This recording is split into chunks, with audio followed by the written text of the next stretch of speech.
consideration of an amendment to the Tillamook County Ordinance Number 86, a short-term rental operator license fee to support housing and public safety initiatives. Sarah Absher, Director of Community Development. Good morning, Sarah. Thank you, Commissioners. Good morning. Can you hear me okay? I don't know if I should turn my microphone on or not. Are you good? I think turn it on. Okay. If in doubt. Gotcha, thank you. I tend to talk softly. Better? Good? Okay. Thank you. So yes, and thank you for the clarification, Madam Chair. This is the second hearing. My memorandum did say continuation, and that is the land use process is forever embedded in my brain. So yes, this is the second hearing where before you are amendments for your consideration to Ordinance 86, which is the short-term rental operator license fee ordinance.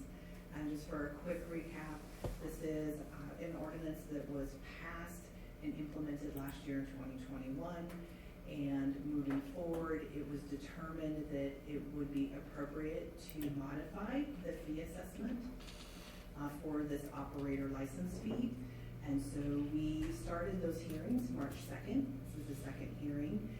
During that hearing, there was deliberation about how that fee assessment would be revised, including basing the fee on maximum occupancy of rentals rather than a fee scale based on revenue on a quarterly basis. So the second hearing is opening today, and there was a little bit of homework for staff to do between the first and second hearing. And so with that, you did receive a comprehensive packet of all public testimony received. There are some folks on the meeting that may wish to testify today, including, I believe, a gentleman by the name of Ken, who we were unable to visit with during the last hearing. There's a conversation about an exemption proposal for short-term rental operator owners, the owners of a short-term rental who rent less than 2 weeks a year. And the basis for that request was based on the federal tax structure exemption. And so homework for staff was to go back and to consider an approach for your consideration to implement an exemption clause into the short-term rental operator license fee. So County Council and I have had several discussions about this. I did also have an opportunity to visit with the Oregon Restaurant and Lodging Association, who, as you know, has been a partner in these conversations and in amending the fee structure. They did confirm yesterday that they would not take issue with folding in an exemption process. So before you and Commissioner Yamamoto, you did receive an electronic copy. There were two suggested amendments should the board decide to take this direction. Very short amendments in bold on pages 2 and 7 that would just essentially exempt rentals that rented less than 14 days in a calendar year. So we can certainly talk about that. There were comments received following the March 2nd hearing requesting that if the commissioners are going to entertain the idea of an exemption, that it be extended to less than 30 days a calendar year. I did not add that into the language of those amendments that you could consider because the conversation at the March 2nd hearing was focused to that 14-day time period. Public comments received, just to briefly summarize those, there are actually some that are in favor of the amended fee assessment approach. There are others that remain concerned about the equity and proportionality of it in relation to how much revenue their rental actually generates, essentially to where the operator license fee could be a large portion of their revenue or exceed the revenue that they would generate for the rental. And then, as expected and continued, there's some that just don't like the operator license fee at all. So we're here today. We're happy to talk further about the amended language or to continue to discuss the ordinance revisions as they were proposed on March 2nd. Thank you. Thank you, Sarah. So I'm making sure I actually understand where those are. So it's on page 2, there's words in bold. Essentially, it just clarifies that for rental activity exceeding, short-term rental activity exceeding 14 days in a calendar year. And then the other amendment was on page 7, and it was where county council and I had looked at the penalty and fee assessment, just to clarify that it was on a per infraction and with an established time period of how those fees could be assessed. Thank you.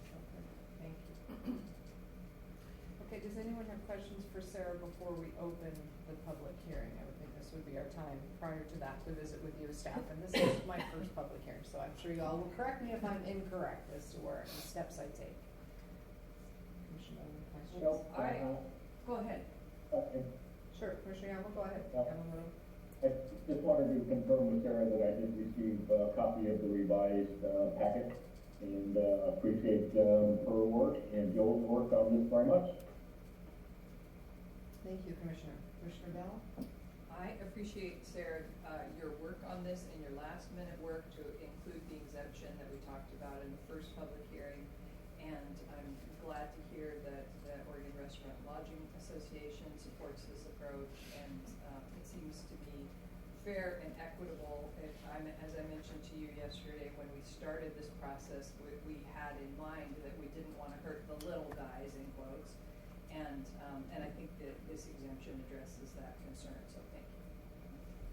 So Sarah, you and I had some conversation about the ability to track this and ability to enforce this. So can you tell me a little bit more about maybe what you determined in-house? Because when we spoke, it sounded like that was going to be very challenging. And in fact, we didn't necessarily have a way to do day counts. So can you tell me how that happens? Certainly, Commissioner Scar, Madam Chair, thank you. So yes, so the revisions that are reflected are in spirit of my conversation with Commissioner Bell to help address those concerns that she just, stated about our smaller rentals, our mom and pop folks that we want to make sure, aren't completely engulfed or financially, by this process, and also recognizing that there are some differences for them in operation because they do rent less than 2 weeks in a calendar year. So I also, in my conversation with Commissioner Bell, was very upfront about my concerns related to enforcement, because the reality is that if we do have an exemption program in place, it will be very difficult for the department to enforce that, because the burden of proof to prove that someone is renting outside of the scope of that 14-day period to which they would be required to have a license would be very difficult for us to do. So, in my opinion, it would be a conversation about, is this walking into this exemption idea, just making sure that it's understood that the enforcement of that for people renting greater than 14 days will be very difficult if we're talking about fairness and equity and application of this program. I will be honest and say I'm not sure I can meet the expectation to enforce properties that violate that 14-day exemption. And transient lodging tax is still required of these organizations, even if they Yes, only it is. rent 14 days, is that correct? Correct. And this is not a tax, right? So the basis of part of this exemption idea was consistent with a federal tax exemption for business. And so the other conversations we have is that this is not a tax, it's a fee, and it is a voluntary program. But they are required to pay transient lodging They are, tax. yes. So I mean, in that sense, they are operating as all other short-term rental owners. They are able to advertise because they have paid their license fee, or their regular license, so we can say, yes, we see them. They've been through the process, the house is inspected. All of the rest of being a short-term rental operator is the same as whether I rent every night or I rent 2 nights, right? At this point, the only difference is how the federal government sees it For tax purposes. for tax purposes. That is correct. The way that our program has been structured is that there are no exemptions based on the a smaller or larger scale of rental activity. If you rent, you are part of the program, period. So to your point earlier about not being able to enforce it, we are able to enforce it with anybody who advertises publicly, correct?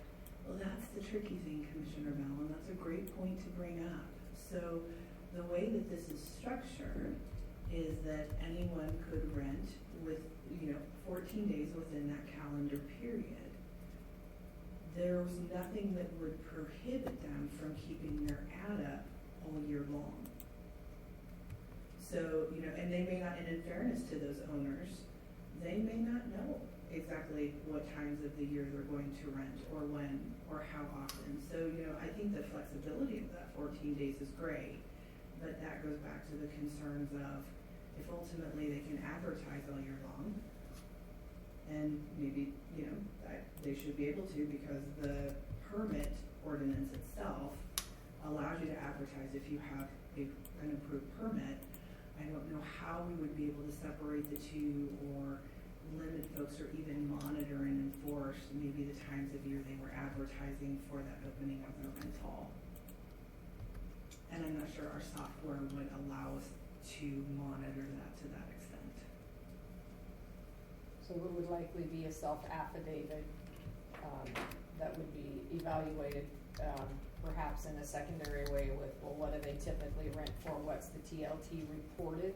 I mean, is that, those are kind of your two pieces of data that, or the one piece of data you have is TLT reported, which, if they told you how many days that was, because that's really at that point, it's a self-affidavit.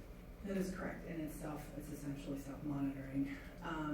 My request would be if this was implemented, that we do have some sort of an affidavit or some sort of notarized statement requirement, and that they report to us those days that they do rent within that 14-day period, and make sure that it's consistent with what's being filed for TLT. That's the only way we would be able to ensure. Renting outside of that and beyond those 14 days would be very difficult, though, to prove and enforce. I think that's a good approach, the affidavit. Commissioner Yamamoto, do you have any further thoughts, listening to the discussion? Yes, I do, and I'm just reluctant to place more enforcement priorities and issues on community development. I mean, this is really, the number of homes that are actually going to be rented for 14 days or less, I think is going to be extremely small. And to now do an exemption and then try to figure out how we're going to enforce that. The man hours involved, things of that nature, I'm just not sure that is worth it. Right now, until I hear public testimony, I'm leaning more towards just leaving it as was, as we did originally last meeting, last public hearing. But again, I'd like to hear from the public on this also. Thank you. So Sarah, we will have a chance to speak with you again at the end of the meeting, Yes, right? we have So, to. Thank you. if there are no other commissioner comments, I think we will go ahead and move into the public hearing. Okay. So we will open the public hearing at 11:17 a.m. and look for public comments. I know that at this time we have registered Ken, who was unable to speak with us last meeting, so I would love to start with Ken if he is available. And I don't have a last name, so I'm looking at the screen and wondering if that is Ken Jones.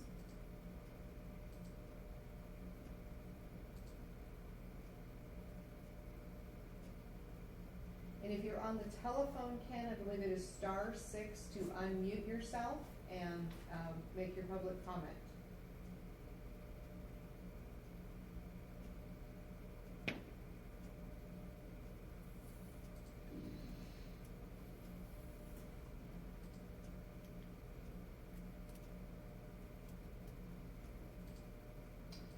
Okay, I'm not hearing anything nor seeing any apparent attempt to unmute from Ken.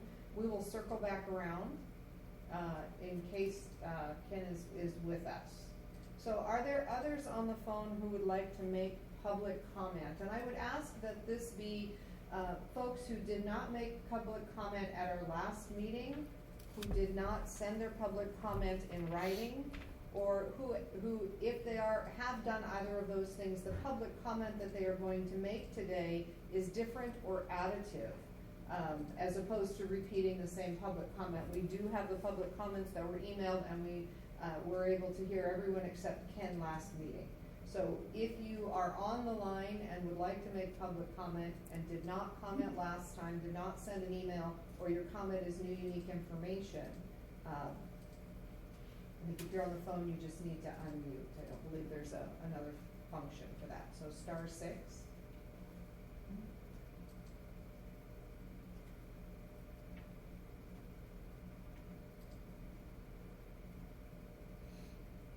So I'm not hearing anyone unmuting on the telephone. Is there anyone who is on by computer that again has not commented or has new and different comment to make that would like to comment? Please raise your hand if you're on the computer.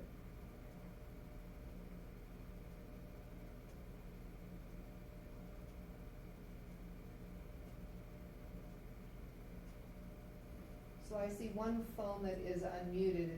It's 310-490-9504. If you are attempting to comment, we can't hear you. Okay, Now I hear sorry you. about that. I had to dial in again because it dropped. The commenting is really spotty from where I'm dialing in from. Gotcha. Could you Yeah, identify? my name is, Go ahead. I do have comment if you can still hear me. We can. Can you my name is identify Susan. yourself and the area in which you live, please? Certainly. My name is Susan Schomburg. My family has owned property in Neskowin for more than 60 years. And one of our properties is at 4360 Hillsborough Avenue in the Village. And so the three concerns that I have is I applied and was granted an STR during the pandemic and chose to keep the property out of the rental market during that time. And because I am a small mom and pop, so to speak, I haven't rented since I got the STR. My cottage is only 500 square feet. It's been in our family for 60 years. We actually will only put 1 or 2 people in it, but the maximum number of occupants that the STR was made for was 4 people. So, I mean, I don't really feel that it's fair for small people like myself to be paying $75 a person when I'm only would be renting out in the future with only 1 or 2 people in it. And also, I'm one of the ones that would be renting 14 days or less because our family has always used our cottages throughout the year.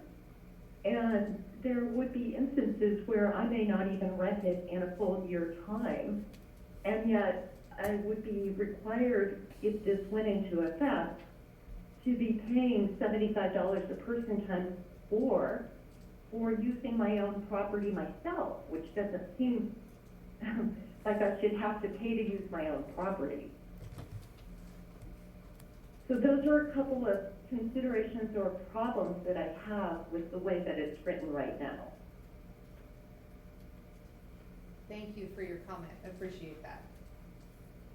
Certainly. And feel free to mute me. I'm on a cell phone, so I do apologize that it's a little harder for me to unmute and mute. Gotcha. I think we can do that from here. Thank you. Is there anyone else on the phone or on the computer that wish to make comment? If you're on the phone, please unmute yourself by pushing *6. If you're on the computer, you can raise your hand, or if you're not sure how to do that, please turn on your camera and we will know you'd like to speak.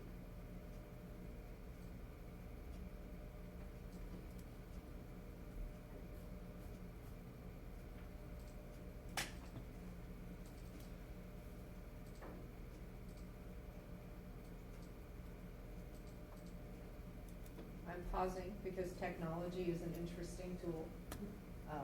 And I want to make sure we don't miss anyone who was intending to make comment today.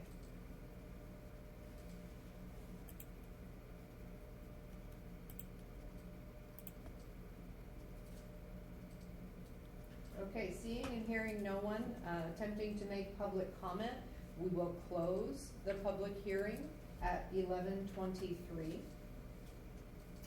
and move to, this is for move to deliberation.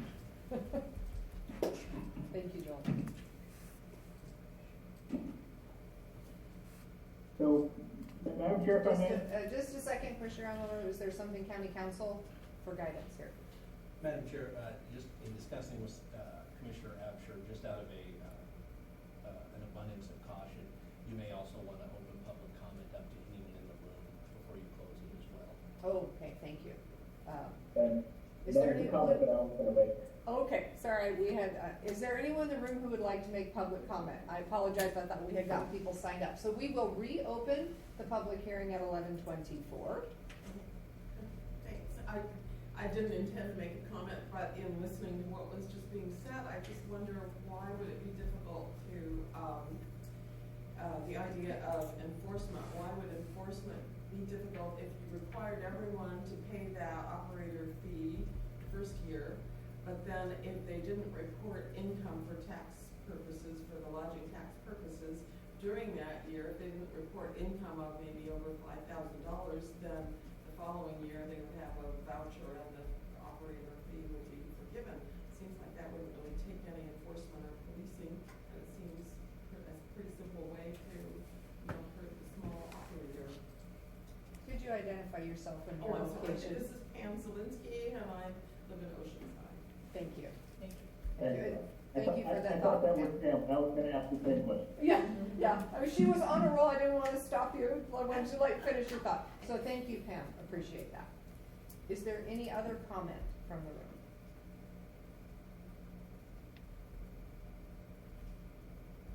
Okay, hearing none, we will again close the public hearing at 11:25 and we'll, return to questions, comments, deliberation from the commissioners.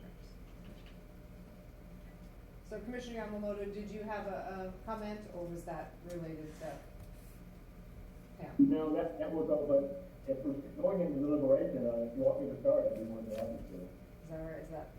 Yes, please. So, actually, shouldn't we hear from Sarah again first before we go into this deliberation? Okay, Sarah. Thank you, Madam Chair. Sarah Absher, Community Development Director, again for the record. So I just want to thank the public for their comments. In regards to rentals who rent to fewer people than what they're actually permitted to do so under their maximum occupancy in their permit, those numbers can be lowered for the permit. So we do have the ability to lower maximum occupancy. We would just need something in writing that states that a rental is renting to no more than X amount of people, and then we would adjust that on their permit, and then that would in fact reduce what would be paid for the operator license fee. If there are property owners of short-term rentals that chose to pursue that, it would in effect alter their permit for good to lower the maximum occupancy to that new adjusted amount of folks that they would like to have reflected for their short-term rental operator license fee. So in order to change that again, they would have to go back through the permitting process. So we can lower it for those who would request that, but if we lower it and alter their permit, then everyone in the program is committed to that lower occupancy. Okay, thank you for that. Anything else? No, happy to answer any questions though. Okay, thank you. So Commissioner Yamamoto, would you like to begin? Sure, Sarah, I appreciate that. Lowering, right now, I guess our lowest maximum occupancy is 4. What you're saying, you can lower that to 1 or 2 if need be. But that would become their maximum occupancy in that rental, moving into the future. Can you address Pam Zelinsky's issue of charging for, the short-term rental fee, and then at the end of the calendar year, if indeed they show no income or less than 14 days income, that we could refund or credit something into the next year, the short-term rental fee. That kind of makes sense to me. I just don't know if that's possible for you. Certainly. So, for the benefit of all of our accounting staff for the county that are on the, listening into the meeting, my recommendation would be that it would be more of a credit or a rollover rather than a refund. Refunding money is actually quite an expensive process for the county. So, I would say a rollover or some sort of credit would be more ideal if the county treasurer would support that. I know that gets into accounting and monetary tracking, and I want to make sure we wouldn't, in trying to accommodate folks, unintentionally do something that might raise some eyebrows. Anything is possible. I think it gets back to the question of, Careful. we would have to look very closely at those TLT records. So if everyone were required to pay the operator license fee at the beginning of their renewal process or when they enter into the program, so it's rolling, right? So that assessment is done on an anniversary date for a permit. So it's not everyone at a certain time of the year. The TLT forms do require that the filer note the number of days rented. So we can go back in that instance and confirm if an STR owner came to us and said, hey, if you go back and look at our filings, we rented less than 14 days this last year, could we have a credit or a rollover for that operator license fee that we paid? We could do that. We could essentially then, because they wouldn't perhaps pay the operator license fee, what we could do is put that money towards their short-term rental permit renewal fee. So there certainly could be a way to do that. Part of the other piece of the logistics of this is that the money from the short-term rental operator license fee is a dedicated fund, and it is dedicated to housing and public safety initiatives. This is not general fund money, right? Because we have intentionally structured that program to support housing initiatives and public safety. So we would probably, and the short-term rental permit is general fund revenue that goes for that program, administration, enforcement, etc. So there may be some interesting transfer of making sure that we are earmarking and allocating all of that funding in those right buckets. So I would say, that could in itself present, I like Pam's idea as well, but that could present some other challenges that perhaps we aren't prepared to fully think through today. And I certainly want to hear from the treasurer and others before committing to that. I was looking, I don't see Sean. I don't see Sean on with us. In a rare turn of events, normally she's present, but I realize this is a long morning. I don't see the chief on any longer. My preference would be, if we were to consider both of the approaches that have been presented this morning, would be the affidavit with the 14-day exemption, just because I am very careful and concerned about fiscal reporting and want to make sure that there's nothing that would look concerning and to keep everything above board. So you would see that someone would sign an affidavit in advance saying, I will not rent more than 14 days in this year with their TLT filings. Should they exceed 14 days per year, then it kicks into the penalty that is in the ordinance.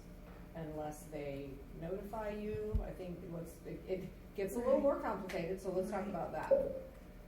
So how I would envision that process, and it's been something we've been thinking on the fly here. So I'm thinking out loud, requiring the affidavit and still requiring that confirmation for a TLT filing with a zero amount each quarter, right? So we could keep a running list of those properties that we know are renting less than 14 days a year, because we have over 1,000 permitted properties, and if you expand the TLT filing program and what staff oversee for that, it's a lot of accounts.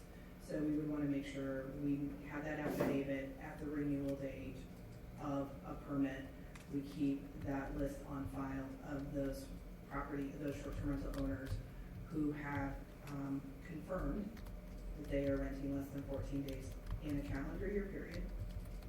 We would make sure that we had a copy of their TLT filing form that said 0, that we could keep on file to confirm those quarters they did not rent, but then those quarters that they did rent, TLT staff and short-term rental staff could work together to make sure that those dates were being tracked appropriately.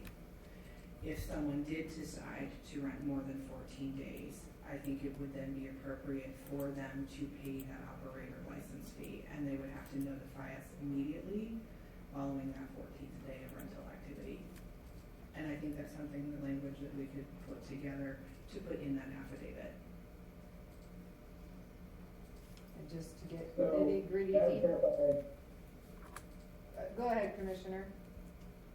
So this just, to me, this just adds additional complexity to what needs to be done. Not necessarily enforcement at this point, but it's staff time, to follow, the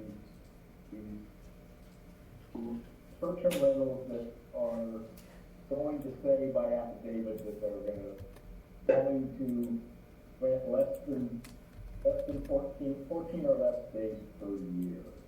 And I'm just not sure that's the best way. One of the things we need to continue to understand here is this short-term rental fee is going into a dedicated fund, again, for housing initiatives, and we all know that the number of short-term rentals that we have in Tillamook County definitely contributes to the lack of affordable and or workforce housing in the county.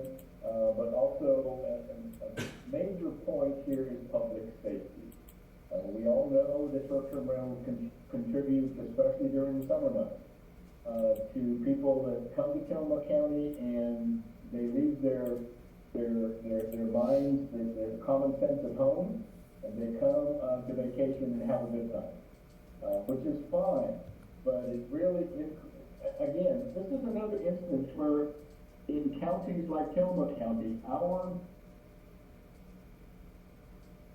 public safety issues, our infrastructure issues, we have to design not for the 26,000 people we have living here permanently on a year-round basis, but for 125,000 people during a busy 4th of July holiday weekend. And that is a very expensive proposition, especially with public safety when it comes to ambulance service and fire and rescue and the sheriff's office, things of that nature. And that's one of the main things that I am looking at here. So to make things more difficult on the enforcement end for community development, or for the accounting and all the paperwork that needs to go into this. Again, just to create an exemption for those that are renting for 14 days or less. To me, that does not make sense. I think I'm very comfortable with the short-term rental fee proposal that we had from the last meeting, from the last public hearing. And again, I just don't like to put a lot of complexity into these things where it's really not necessary. Just my thoughts. Thank you, Commissioner.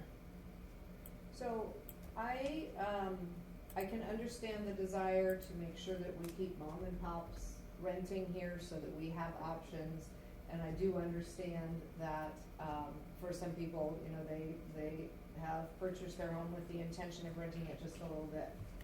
But I also have to say that the opportunity to participate in the short-term rental program in Tillamook County is a choice that people can make or not make. And I tend to agree that that level of complexity, as we add an exemption for this and an exemption for that, and treat this group in one way and that group in a different way, becomes very complicated. And we are in the process of amending our short-term rental ordinance, that relates to how short-term rentals operate. I think this is probably something that there will be this cohesive look at how does this all fit together? And with that in mind, I hesitate to add one more complexity at this level as well. I think the opportunity to have and rent a short-term rental in Tillamook County is, it's a program and a privilege that you choose or you don't choose. And if it is too expensive and too complicated for you to do, then perhaps it's not enough. You don't make enough to make it worth your time. That may just be a fact, that you don't make enough to make it worth your time. And I guess I don't see that as government, it's our job to make sure that everybody can make enough to make it worth their time. So I think I tend to go with the original text as well, based on the conversations we've had, and just my thoughts on it. So it's kind of where I'm sitting at the moment. We can certainly keep talking. Well, I'll keep talking. Keep talking, Commissioner Val. I don't want anybody to feel like we haven't vetted this out. Well, as I said before, when we talked about this last in the first public hearing, we were clear that we didn't want to hurt the mom and pop organizations. And that remains a priority of mine. I think as we consider, everybody agrees that housing and public safety issues are important and we need more revenue to support them. Everybody agrees on that. But we're considering now adding this fee that would, I don't feel like it's a proper justification for us to say, we're willing to gouge mom and pop organizations in order to save ourselves some accounting difficulty. That's what we're talking about. We're talking about the inconvenience of the process, and I think that being fair and equitable to those people is more important to me than the inconvenience of the process, which doesn't mean I feel great about dumping work on your department. But I really do think, when we look at people who rent a little bit just to support their retirement income or just to help them pay their taxes, and people who rent a lot, in my mind, there's a distinct difference, and I don't think that it's going to hurt us to acknowledge that difference. I guess I'm not sure this is the place that we want to draw that line, given the process that we are currently undertaking to look at how we draw that line between, how much you are renting, how much it is, in fact, your own home versus a full-time, perhaps, business. So I think that I don't see this as the place to draw that line. I think we open the door I would prefer, what about the 30 days? Why only do 45 days? I think either you're a short-term rental or you're not short-term rental in this particular area. So, it continues to be, so. Yeah, and to me, it Yeah. doesn't feel black and white. I don't think it needs to. Yeah, yes, it does to me.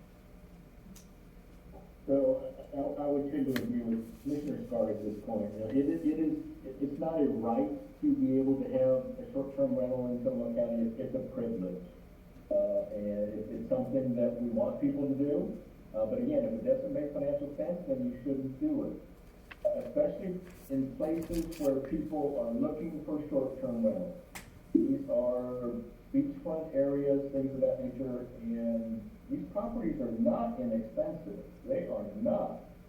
So to be complaining about a $150 fee or a $300 fee in order to have the privilege to rent your home as a short-term rental, bring more people into the county and tax our infrastructure, public safety. Again, I just don't see that as an area that's going to hurt many people. And again, if they're renting 14 days or less, then if they decide not to be a short-term rental, that's not going to take a lot of money out of their income on that 14 days or less, and they're still going to have their homeowners insurance and property taxes and utilities and all of that. So again, the 14-day issue really doesn't make a lot of sense to me.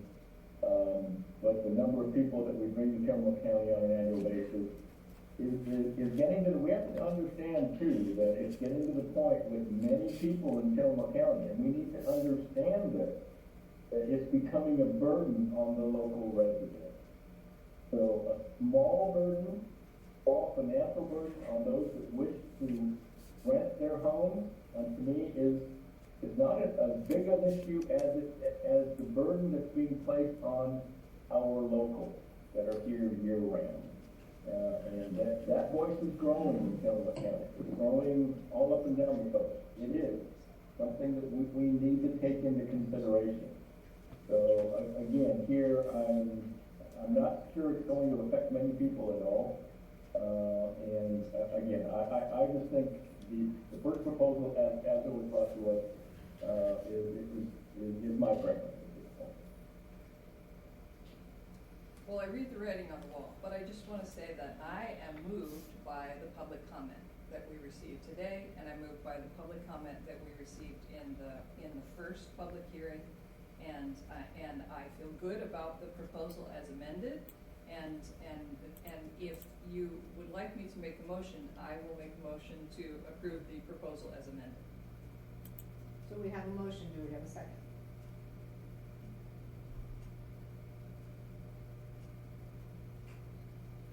Hearing no second, the motion fails. That's correct, language? We've never done that in my time as a commissioner with my two compatriots. So, is there? So if you would like, I would make a motion to consider, Before you go, county council has a hand raised. Sorry to interrupt, Please do. Madam Chair. I hadn't heard any discussion from the board on the other small amendment that we made on page 7, section 14, which is just to clarify that that each day constitutes a separate offense in the penalty section. So that was just kind of a clarification. There's a lot of case law related to that, but we just added one sentence to just kind of clarify that. So I would suggest that the board consider that as a potential amendment. As to the initial. That can be considered separately. You know, the board could approve the original posted version, which does not have the 14-day exemption, but then just make it subject to the modified language on page 7 related to separate offenses. So then we would provide the order for board signature that just adds that one sentence. Okay, because that is a violation of any of the provisions of this ordinance as opposed to a violation related specifically to the 14-day exemption. Correct. This section 14 applies to the entire ordinance, and the sentence that was added just says each day that a violation occurs shall constitute a separate offense. That's pretty typical language in ordinances, and it just clarifies for enforcement purposes what the timeline is for a separate offense. Okay, and so the motion could be to approve the previously posted version with the addition of the statement, each day a violation occurs shall constitute a separate offense. So it could either be a single motion or it can be one and then two. Is that what I'm hearing? Correct. I think it could be one motion to approve the original version, just subject to the added sentence in section 14. Okay, thank you. Sorry, Or Commissioner just a Arnold. reference to as I proposed, and that'd be fine too, as long as the intent of the board is clear. Okay, thank you. Appreciate that clarity. Commissioner Yamamoto, you were speaking? So if I would like to propose a motion, if I may. Yes. Thank you. So in consideration of an amendment to Tillamook County Ordinance Number 86, short-term rental operator license fees, as originally proposed, 3 weeks ago, with the addition on section 14 penalties, the line added, each day that a violation occurs shall constitute a separate offense. Does that meet with county council notion? That's sufficient. Okay. I would second. So we have a motion and a second. Any further discussion?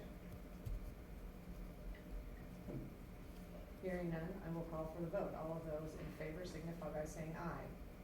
Aye. Aye. Those opposed, nay. Nay.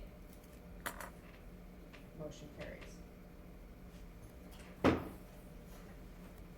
Okay, thank you very much. It was a good conversation.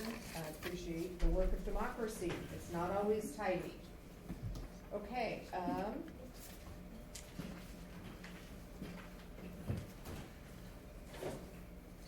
think that moves us to agenda item 19, which is board concerns. Are there any board concerns today?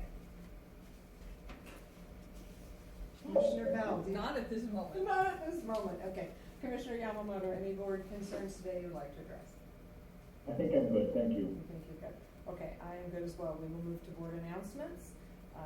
The commissioners will hold a board briefing on Wednesday, March 23rd, 2022 at 2 p.m. to discuss weekly commissioner updates. The meeting will be held at the courthouse in the Nestucca Room, 201 Laurel Avenue, Tolman, Oregon. The teleconference number is 1-971-254-3149. Conference ID 736-023-979#. We will adjourn this meeting at 11:49 a.m. Thank you.